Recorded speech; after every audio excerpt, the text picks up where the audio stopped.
ಚಾನಲ್ಗೆ ಸಬ್ಸ್ಕ್ರೈಬ್ ಆಗಿಲ್ಲ ಅಂದ್ರೆ ಈಗಲೇ ಸಬ್ಸ್ಕ್ರೈಬ್ ಆಗಿ ಪಕ್ಕದಲ್ಲೇ ಇರುವ ಬೆಲ್ ಐಕನ್ ಕ್ಲಿಕ್ ಮಾಡಿ, ಲೈಕ್ ಮಾಡಿ, ಶೇರ್ ಮಾಡಿ.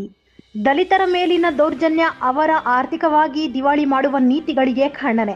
ದೇಶದಲ್ಲಿ ದಲಿತರ ಮೇಲಿನ ದೌರ್ಜನ್ಯಗಳು ದಿನೇ ದಿನೇ ಹೆಚ್ಚಾಗುತ್ತಿದ್ದು, ಅದೇ ರೀತಿಯಲ್ಲಿ ಅವರನ್ನು ಆರ್ಥಿಕವಾಗಿ ದಿವಾಳಿ ಮಾಡುವಂತಹ ನೀತಿಗಳನ್ನು ಸರ್ಕಾರಗಳು ಮಾಡುತ್ತಿರುವುದು ಖಂಡನೀಯ ಎಂದು ದಲಿತ ಹಕ್ಕುಗಳ ರಾಜ್ಯ ಸಂಚಾಲಕ ಬಿಳ್ಳೂರು ನಾಗರಾಜ್ ಆಕ್ರೋಶ ವ್ಯಕ್ತಪಡಿಸಿದರು.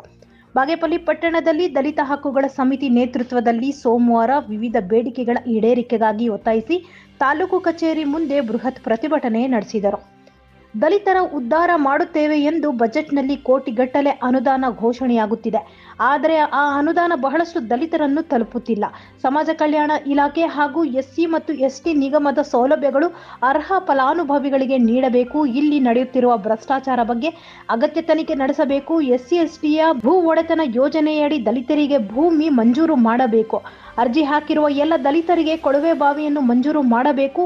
ಎಸ್ಸಿಪಿ ಮತ್ತು ಟಿಎಸ್ಪಿ ಯೋಜನೆಯ ಪೂರ್ಣ ಹಣವನ್ನು ದಲಿತರಿಗಾಗಿಯೇ ಮೀಸಲು ಇಡಬೇಕು. ನರೇಗಾ ಯೋಜನೆಯಲ್ಲಿ 200 ದಿನ ಕೆಲಸ ಮಾಡಬೇಕು ಮತ್ತು ಕೂಲಿ 600 ರೂಪಾಯಿಗಳಿಗೆ ಹೆಚ್ಚಿಸಬೇಕು ಮತ್ತು ನಗರ ಪ್ರದೇಶಕ್ಕೂ ವಿಸ್ತರಿಸಬೇಕು. ಹಾಗೆಯೇ ಎಲ್ಲ ದಲಿತ ಕುಟುಂಬಗಳಿಗೆ ನರೇಗಾ ಯೋಜನೆಯ ಉದ್ಯೋಗ ಚೀಟಿ ನೀಡಬೇಕು. ಪಟ್ಟಣದಲ್ಲಿ ಡಾಕ್ಟರ್ ಬಿಆರ್ ಅಂಬೇಡ್ಕರ್ ಭವನ ತಕ್ಷಣ ಮಂಜೂರು ಮಾಡಿ ತಕ್ಷಣ ಕಾಮಗಾರಿ ಆರಂಭಿಸಬೇಕು ಎಂದು ಸೇರಿದಂತೆ ವಿವಿಧ ಬೇಡಿಕೆಗಳನ್ನು ಈಡೇರಿಸುವಂತೆ ಒತ್ತಾಯಿಸಿದರು. ಇದಕ್ಕೂ ಮೊದಲು ಪಟ್ಟಣದ ಸುಂದರಯ್ಯ ಭವನದಿಂದ ಮುಖ್ಯ ರಸ್ತೆಯಲ್ಲಿ ಬೃಹತ್ ಪ್ರತಿಭಟನಾ ಮೆರವಣಿಗೆ ನಡೆಸಲಾಯಿತು.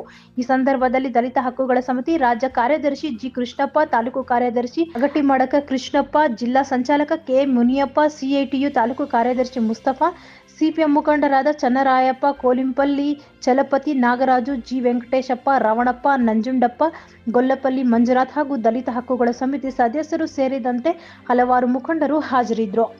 Bureau report Ranagopala Reddy, TV nine Kannada news, Bagepalli. సర్కార్ ఏ పని కూడా చేయాల. కరువు వచ్చిందంటే రైతులు పంటలు లేకుండా పోతే కూలోళ్ళు కూడా పనులు, ఆ పనులు నమ్ముకోవడం దళితులు కూడా పని లేకుండా పోయిన పరిస్థితి పనుల్లో చూస్తున్నాం. ఇట్లాంటి సందర్భంలో కరువుని మోసం చేస్తే మాత్రమే ప్రయోజనమేల. వాళ్ళ పని వల్ల పనిచ్చడం జೊತೆಗೆ కరువు వచ్చింది కాబట్టి ముందు రైతు దగ్గర పని చెప్తా ఉన్నా. ఇప్పుడు ఎన్ఆర్ఐ లాగే మహాత్మా గాంధీ రాష్ట్రీయ జారీ చేస్తా ఉన్నా. కూడా ఈ బాగేపల్లి తాలూకా మనం చూస్తాం. బడ్జెట్ లో మాత్రం దళితులకి ఎక్కువ సార్లు మనం దుడ్డు కేటాయించడం, కాసు కేటాయించడం, వాళ్ళకి ప్రచారం జరుగుతుంది.